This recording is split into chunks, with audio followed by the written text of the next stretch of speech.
On this day, around 2 decades ago, the world witnessed one of the ugliest faces of terrorism, and the heart of one of the most powerful countries in the world was stabbed 4 times with a series of terror attacks. The September 11 attacks, also called as 9/11 attacks, were a series of airline hijackings and suicide attacks committed in 2001 by 19 militants associated with the terrorist group Al-Qaeda against targets in the United States, the deadliest terrorist attacks on American soil in the US history. The attacks against New York City and Washington DC caused extensive death and destruction, and triggered an enormous US effort to combat terrorism. Some 2,750 people were killed in New York, 184 at the Pentagon, and 40 in Pennsylvania. The police and fire departments in New York were especially hard hit. Hundreds had rushed to the scene of the attacks, and more than 400 police officers and firefighters were killed. So today we recall how the events of 9/11 occurred and changed the world once and for all. At 7:59 am, American Airlines Flight 11, a Boeing 767 carrying 81 passengers and 11 crew members, departed 14 minutes late from the Logan International Airport in Boston, bound for LA International Airport. At 8:14 am, it is confirmed that Flight 11 is hijacked over central Massachusetts, turning first northwest, then south. At 8:46, Flight 11 crashes into the north face of the North Tower of the WTC between floors 93 and 99. At the same time, around 8:14 am, when the first flight American Airline 11 was hijacked, United Airlines Flight 175, a Boeing 767 carrying 56 passengers and 9 crew members, departed 14 minutes late from Logan International Airport in Boston. This flight too was going towards LA International Airport and had 5 hijackers aboard. Between 8:42 to 8:46, Flight 175 was hijacked above New Jersey, about 60 miles northwest of New York City, continuing southwest briefly before turning back to the northeast.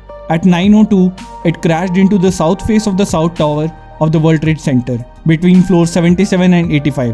The crash was so devastating that the parts of the plane, including the starboard engine, left the building from its east and north sides and fell to the ground 6 blocks away.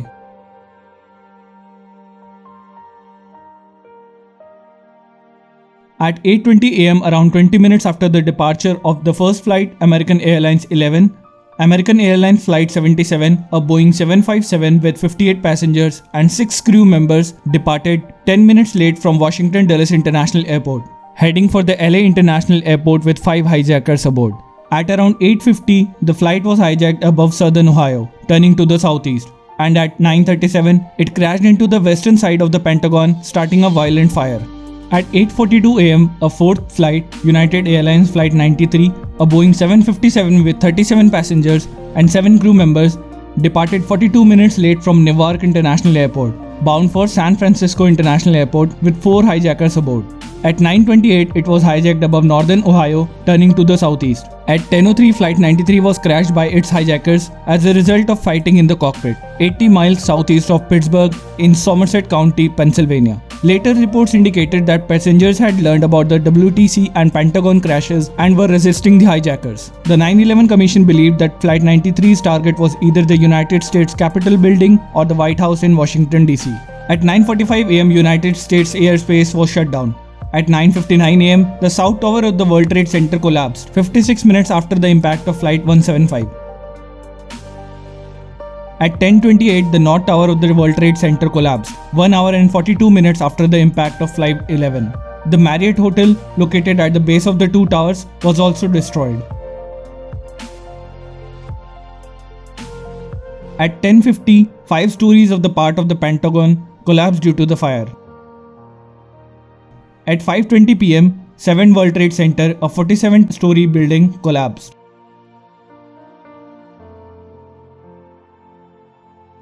The whole world was in shock after the attacks, and images showed people trying to escape the area. Officials, unsure of what to do, mothers, fathers, children, looking for their loved ones. The good thing that came out of this was that for the first time ever, the world stood together against terrorism. In a speech in France after the attack, the French PM said, "We are all Americans as of now." Even people in Iran lighted candles for those who died in the attack. The world mourned the loss of all the victims as people from 77 different countries died, representing more than 12% of the total number of deaths in the attack, consisting of around 372 identified foreign nationals. The September 11 attacks transformed the first term of President George W. Bush and led to what he has called the War on Terror. The US government increased military operations, economic measures, and political pressure on groups which it accused of being terrorists, as well as increasing pressure on the governments and countries which was accused of sheltering them. October 2001 saw the first military action initiated by the US. Under this policy, the NATO invaded Afghanistan in order to remove the Taliban regime and capture Al-Qaeda forces. And after nearly 10 years, the world's biggest terrorist Osama bin Laden was found and shot dead. But we'll discuss about that in another video. Thanks for watching the video and helping us to show the true face of terrorism in the history of mankind.